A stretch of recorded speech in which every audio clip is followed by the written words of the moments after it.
Hello viewers, I'm Priyanka from Business Northeast. Today we have Dr. Lakshmanan S., Secretary of the Department of Industries and Commerce and Public Enterprises. Today we'll know from him about the CMAAA2. We welcome you to the show and we are really interested to know about the CMAAA2 and what is its primary objectives and how it is different from the previous version. Uh, in fact, Chief Minister's Atmanirbhar Asom Abhijan is one of the unique steps taken by government of Assam for enterprise development in the state. 1 lakh beneficiaries, new entrepreneurs, young entrepreneurs would be taken up. They will be provided financial assistance, also continuous hand holding to make them to successful entrepreneurs.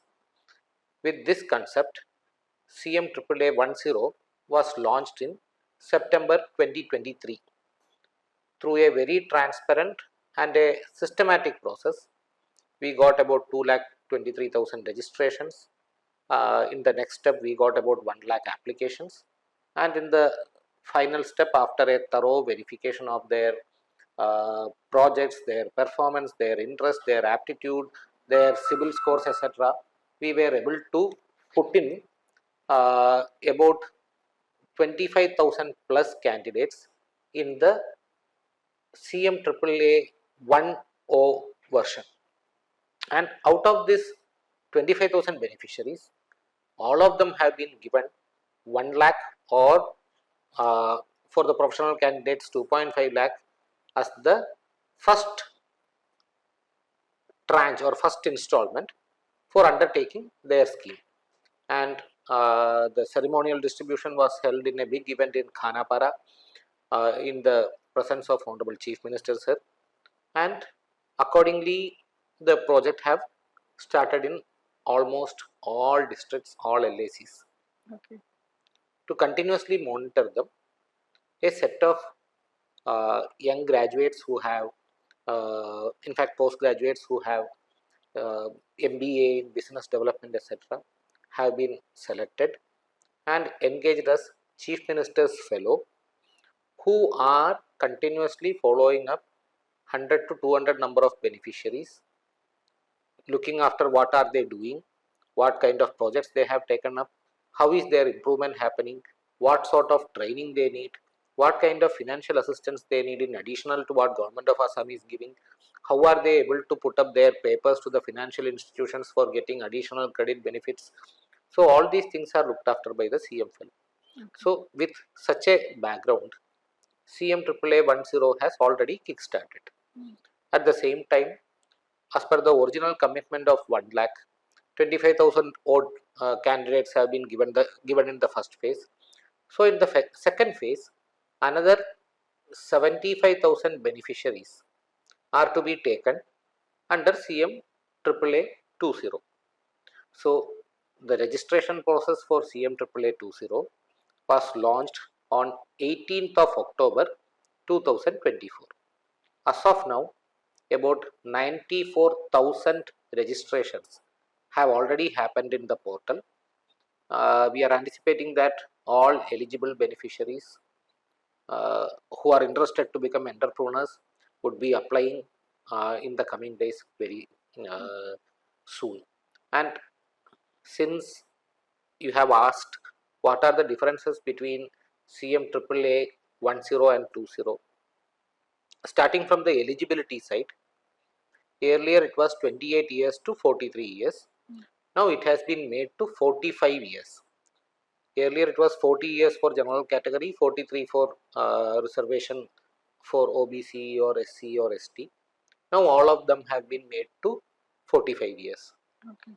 In CMAAA10, there were no registration fee. Here we have brought in a condition that general candidates have to pay 200 rupees and reservation category, that is OBC, SC and ST, have to pay 100 rupees only. By bringing that, we are trying to reduce non-serious applications. Those who are registering would be very clear that okay, I am submitting this fee and I am trying for this. some level of seriousness will come along with that registration. Third, since we are modifying these conditions, the sectors, what all have happened in the phase 1, we already have an idea what all sectors are coming from which all regions. Suppose one particular region is having a very similar type of projects. For example, basically the mouth to ear campaign. Suppose in one particular area, my neighborhood, one person has got CMAAA benefit. I would naturally be enthusiastic to know from him, ki, how did you get the benefit? He will say or she will say, okay, I had applied under pottery, piggery or gotery or say poultry or say some manufacturing sector project. Naturally, I will also think, okay, I will also apply for the same. That is easier. But how many such people can do piggery in one area? If there are so many people doing piggery, where will be the market be? So that kind of understanding now we are having, because we already know that what 25,000 people are doing in different parts of Assam. So accordingly, we are also trying to mobilize new sectors or to rationalize the number of applicants in one particular sector in one particular area. So that also we are working in. Okay. So what are the sectors you have selected for this program? At present, we have agriculture sector, fisheries sector, then we have veterinary sector, we have trading sector, then we have manufacturing sector, we have plantation sectors. Like that, we have garment sector, we have service sectors. So all these sectors are there. Okay. Within this, last year we had given a set of about 30 to 40 number of different types of projects. If somebody wants to start a saloon, what would be the requirements? If somebody starts to plan to start a tuition center, what kind of arrangements he will have? Suppose one is a professional candidate, let us say a doctor or let us say a pharmacist or say an engineer. So what kind of firm they are going to start? A dental doctor wants to put up a dental clinic. So equipment, the dental chair, other things will cost. So accordingly, they will submit their plan. Some model documents we had prepared. Okay. Additional model documents will be prepared depending upon the kind of applications we are getting. Depending upon, let us say, a lot of people are say asking or requesting for a project in the packaging sector. So naturally, we will develop that project model. Minimum investment would be in what way, what all equipments are to be purchased, how much HR is to be placed, what would be the annual working expenditure. On that way, we can prepare a project report, we can share it with them. So all those things are also happening. So why these sectors are selected? In future, do you have any idea to add the science and technology startups for this kind of program? See, these sectors are not limited sectors, okay? When we say agriculture sector, there is enough scope for application of science and technology or startups within agriculture sector. Okay. Like that, in fisheries or in veterinary or in production or in manufacturing, there are no limitation for any startup or any say scientific or technology based uh, enterprise to be taken up. Okay. The only difference is that for CMAAA 20, it is for individual entrepreneurs. It is not a company or say a group of people trying to get incentive. Okay. For that, there are different schemes from Government of Assam and Government of India. This is an individual enterprise scheme, hence it is more dependent upon what idea, what project a person is planning for, and subsequently how he is looking to take it forward.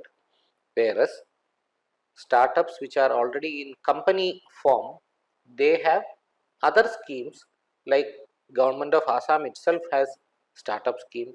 We have venture capital development funds. Then we have other kind of supporting systems for startup. The same for MSME also. Okay. So we are not limiting any scientific or technical or startup kind of mechanisms, but it is more on an individual basis. Okay. How much fund was allocated for the CMAAA by the government of Assam? It all depends upon the number of applicants and the type of candidates. For professional candidates, an amount of 5 lakhs, and for general candidates, in the sense who have non-professional degrees, an amount of 2 lakhs has been allocated. Okay. So, in the first phase, about 25,338 beneficiaries have been given this funding, and upon their successful performance for the coming 1 year, after detailed inspection of their progress, the second tranche of their fund will also be released. And for the upcoming CMAAA 20, anticipated number of beneficiaries is about 75,000. So similar amount would be given to them as well. Okay. So how much the preparation is done for the mentor selection, and what kind of training they got so that they can give a better training, because they all are MBAs from prestigious institute, but training entrepreneurs is a different thing. So what kind of training they have come across? Chief Minister's Fellows is a very novel and in fact progressive idea as per the guidance of Honorable Chief Minister Asom. These CM Fellows are basically working in the rural area to be in constantly touch with the CMAAA beneficiaries, and here a different kind of entrepreneurship, that is rural enterprise development. So rural enterprise development is not very what to say very common, rather that requires lot of insight about the rural economy, the kind of rural markets we have, rural transport systems, availability of packaging materials, and other factors which will really affect the rural what to say flow of funds. More importantly, availability of financial institutions in the rural area and formal credit systems is also a very critical part of any entrepreneurship or any enterprise to develop. So these CM fellows who already have wonderful education or extremely good education are given additional training under Gauhati University for rural enterprise development. At the same time, they have been constantly exposed to various banking and financial institutions, including SBI, NetFee, SIDBI, etc. They are also given a very good insight about the administrative systems, since they work in close contact with the district commissioner's office, and also GMDACCs, that is general managers of district industries and commerce centers. And at the same time, they are also in active contact with the public per se, because the beneficiaries have come from the public level itself, from the rural area itself. So they are exposed to all these factors, and they have a wonderful opportunity to analyze the need of one particular village or one particular area, and accordingly guide the entrepreneur to focus his efforts to have maximum benefits from the existing government systems and the market. Okay. So how this kind of initiative will impact the industry and commerce department? Not just a matter for the industries and commerce department, but rather overall improvement of the rural economy of Assam. Not only rural, urban economy as well. The idea is to have 1 lakh entrepreneurs supported by the government, which does not limit that anybody has to be a CMAAA beneficiary only. When these entrepreneurs start their production or their service or their trade, basically what is happening is more valuable inputs coming to the economy, more consumption, and at the same time more employment. Parallelly, because of the ongoing activities, the quality of products and the entrepreneurship of the individual will also increase. Okay. So overall, through CMAAA, we are trying to catalyze an overall economic change in the state, not just funding a person with 1 lakh rupee or 2 lakh rupee. So as you said on job creation, like what kind of job creation be possible? Will this entrepreneur be trained how to employ people and how they can, take it? Obviously, some of these entrepreneurs have already started having further employees in the form of assistants or salesmen or different kind of technically qualified people for, say, let us say, garment production unit is there. So if somebody is putting up the sewing machines and other things, he is also taking or she is also taking another 3 people to work with them Yes. in other sewing machines. Just for example, suppose somebody is taking up a piggery unit or say a poultry unit or a dairy based this thing. So there are all different types of assistants are coming in. People who aggregate this product and take to the market are coming in. People who are putting up the sales centers or trade centers are also taking businessmen or salesmen to ensure that their products are going into the market and getting paid. So again, as I told, it has a catalytic effect that it might be one individual who is getting the benefit, but perhaps his whole family and the neighborhood becomes part of that process. Okay. So last question. So what will be the future of CMAAA? Like 5 years hence, what we will see or what we can expect from this kind of initiative and how it will impact the society? Per se, I cannot predict in that way, but the anticipation and expectation from CMAAA is to have a large number of, not less than 1 lakh, a large number of entrepreneurs in different parts of the state. It is not limited to Gauhati or Dibrugarh or Silchar or Tezpur. It is across the state. Then the beneficiaries have been selected. The beneficiaries are upcoming, and with their success, we anticipate that more and more young people will understand that entrepreneurship, getting into actual production, actual service, actual trade could be the way, rather than waiting for getting a government or non-government job. Rather, we can stand on ourselves, our legs, produce more, and make Assam a vibrant economy, self-sufficient economy, and not only economy but good in agriculture, fisheries, veterinary, and all these sectors. So that Okay. is the expectation from Atmanirbhar Assam Abhijan.